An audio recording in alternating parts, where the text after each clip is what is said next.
Halo semuanya, selamat datang kembali ke channel Ringo dan aku harap kalian semua baik-baik saja.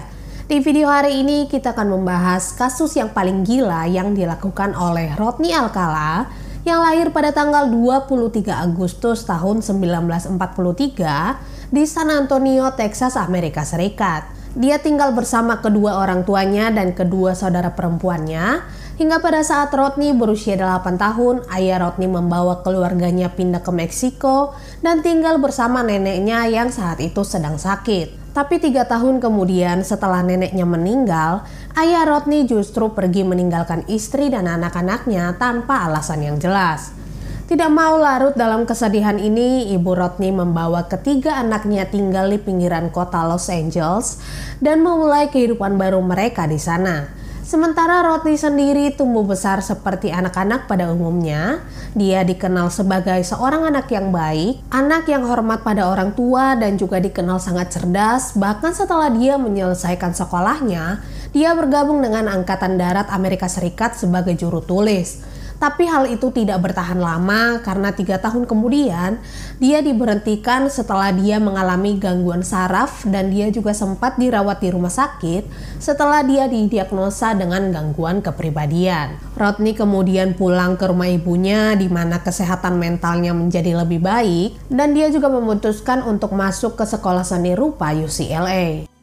Lalu pada tahun 1968, tepatnya pada saat Rodney berusia 25 tahun, dia berhasil lulus dari universitas dan di usia itu juga lah Rodney melakukan kejahatan pertamanya.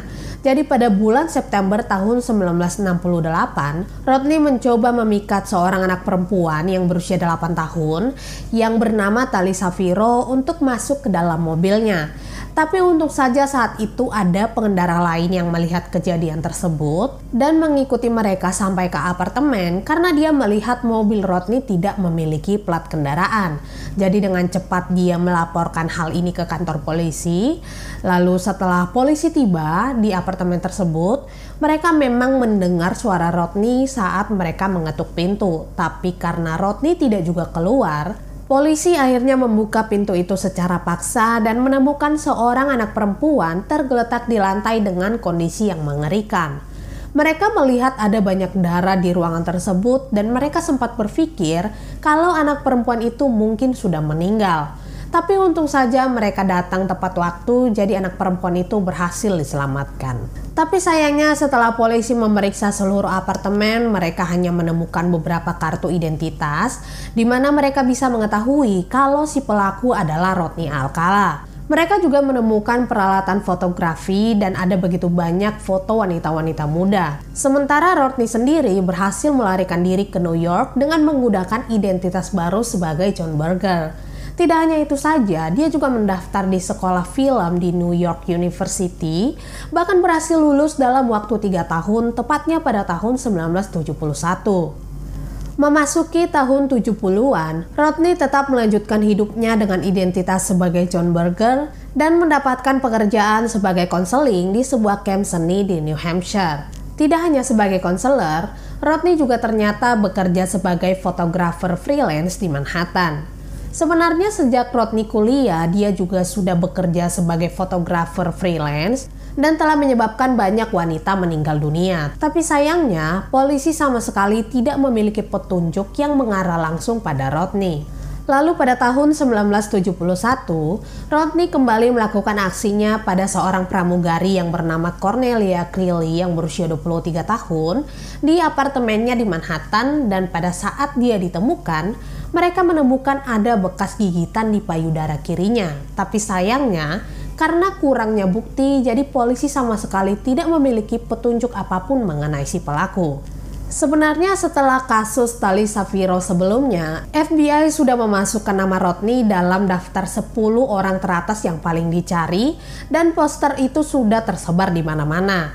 Jadi pada saat itu ada 2 orang anak perempuan dari camp tempat Rodney bekerja yang melihat poster tersebut ada di kantor pos dan mereka menyadari kalau Rodney Alcala adalah John Berger. Kedua anak perempuan ini lalu kembali ke camp, mereka melaporkan kepada pimpinan camp apa yang mereka lihat. Lalu si pimpinan camp ini juga dengan cepat menelepon polisi, dan setelah polisi tiba, mereka akhirnya berhasil menangkap Rodney, lalu dia diekstradisi ke California. Sementara keluarga Safiro sudah pindah ke Meksiko, mereka mencoba memulai kehidupan baru mereka dan menolak untuk datang ke pengadilan yang nantinya akan menghidupkan kembali trauma yang mengerikan itu. Tapi tanpa saksi kunci, akhirnya mereka menegosiasikan kesepakatan pembelaan di mana Rodney mengaku bersalah atas tuduhan yang lebih rendah yang membuatnya lolos dari hukuman percobaan pembunuhan. Kemudian pada saat dia di penjara, Rodney benar-benar bekerja keras untuk meyakinkan orang-orang dan psikiater kalau dia adalah sosiopat narsistik yang menawan, dan itu ternyata berhasil. Dia hanya direhabilitasi dan menghabiskan waktu selama 34 bulan di penjara.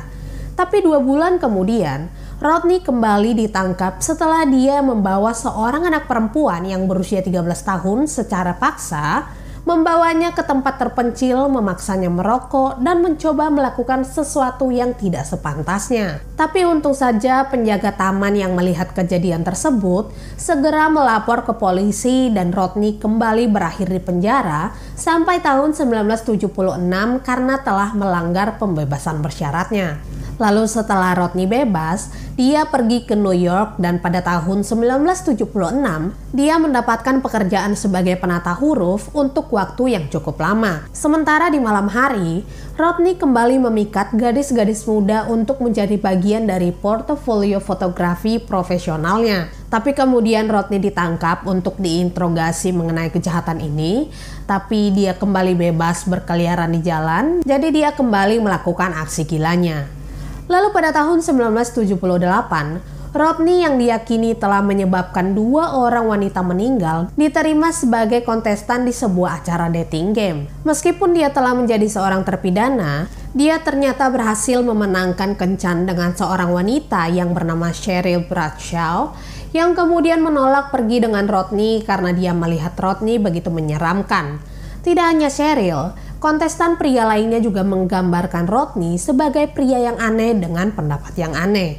Tidak sampai di situ saja, Rodney kembali melanjutkan aksinya pada seorang anak perempuan yang berusia 12 tahun yang bernama Robin, yang telah hilang pada bulan Juni tahun 1979 dalam perjalanannya menuju kelas balet. Hingga 12 hari kemudian, tubuhnya ditemukan dalam keadaan membusuk di Foothills, Los Angeles. Teman-teman Robin memberitahu polisi kalau saat itu ada seorang pria yang mendekati mereka dan bertanya apakah dia bisa mengambil foto mereka. Teman-teman Robin juga membantu memberikan sketsa wajah tersebut, dan polisi memang mengenalinya sebagai Rodney Alcala. Tidak sampai di situ saja, pada saat polisi menggeledah rumah ibu Rodney di Monterey Park, mereka menemukan tanda terima sewa untuk loker penyimpanan yang ternyata berisi anting-anting Robin. Salah seorang profiler kriminal yang bernama Pat Brown mencatat bahwa dia telah menyebabkan 3 orang wanita meninggal setelah dia tampil di acara dating game. Dia juga berspekulasi kalau penolakan kencan yang dialami Rodney justru memperburuk pikirannya dan membalas dendam pada wanita manapun. Sementara Rodney akhirnya ditangkap pada bulan Juli tahun 1979 dan dia ditahan tanpa jaminan hingga tahun berikutnya tahun 1980 dia dijatuhi hukuman mati atas meninggalnya Robin. Tapi vonisnya dibatalkan oleh Mahkamah Agung California karena juri telah diberitahu secara tidak benar tentang kejahatan Rodney sebelumnya. Lalu pada tahun 1986, persidangan kembali digelar dan memiliki hasil yang sama persis dengan persidangan sebelumnya. Tapi pada tahun 2001, hukumannya kembali dibatalkan. Meski begitu, polisi tidak membiarkan Rodney berjalan bebas di luar. Mereka tetap menahan Rodney di balik jeruji sampai polisi menemukan kejahatan lainnya yang terkait dengan Rodney. Pihak kepolisian memang berhasil menemukan keterlibatan Rodney dengan 4 orang wanita yang meninggal di tahun 1971 sampai 1979. Mereka adalah Jill Barcombe yang berusia 18 tahun, Georgia yang berusia 27 tahun, Charlotte Lamb yang berusia 31 tahun, dan Jill yang berusia 21 tahun. Sebenarnya pihak kepolisian yakin kalau masih ada banyak wanita lainnya yang menjadi korban Rodney. Mereka bahkan merilis foto yang dimiliki Rodney pada publik untuk mereka para korban dapat memberikan kesaksian mereka mengenai Rodney. Dan tidak hanya para wanita yang ada di dalam foto yang datang, tapi ada juga beberapa keluarga yang datang untuk mengidentifikasi kalau beberapa wanita yang ada di dalam foto tersebut ternyata telah dinyatakan hilang dan belum juga ditemukan. Pihak kepolisian New York juga berhasil menemukan bahwa Rodney jugalah yang telah menyebabkan Cornelia Crilley yang meninggal pada tahun 1971 dan Ellen pada tahun 1977. Hal ini memang diakui oleh Rodney. Lalu dia dijatuhi hukuman penjara selama 25 tahun pada tanggal 7 Januari tahun 2013. Tidak sampai di situ saja, pada bulan September tahun 2016, polisi menghubungkan Rodney atas meninggalnya Christine Ruth yang berusia 28 tahun yang hilang pada tahun 1977 setelah saudara perempuannya mengenali Christine dari foto yang dibagikan polisi kepada publik. Tapi sayangnya pada saat Rodney menunggu hukuman matinya dilaksanakan, Rodney justru telah menghembuskan nafas terakhirnya pada saat usianya 77 tahun atau lebih tepatnya pada tanggal 24 Juli tahun 2021. Sebenarnya tidak diketahui ada berapa banyak wanita yang telah menjadi korban Rodney, mengingat dia memiliki pesona untuk memikat para korban dan dia cukup pintar bersembunyi dari radar polisi dan kembali melanjutkan tindakan yang mengerikan. Anyway, terima kasih banyak telah menonton video ini dan aku harap kalian menyukainya dan sampai jumpa di video selanjutnya.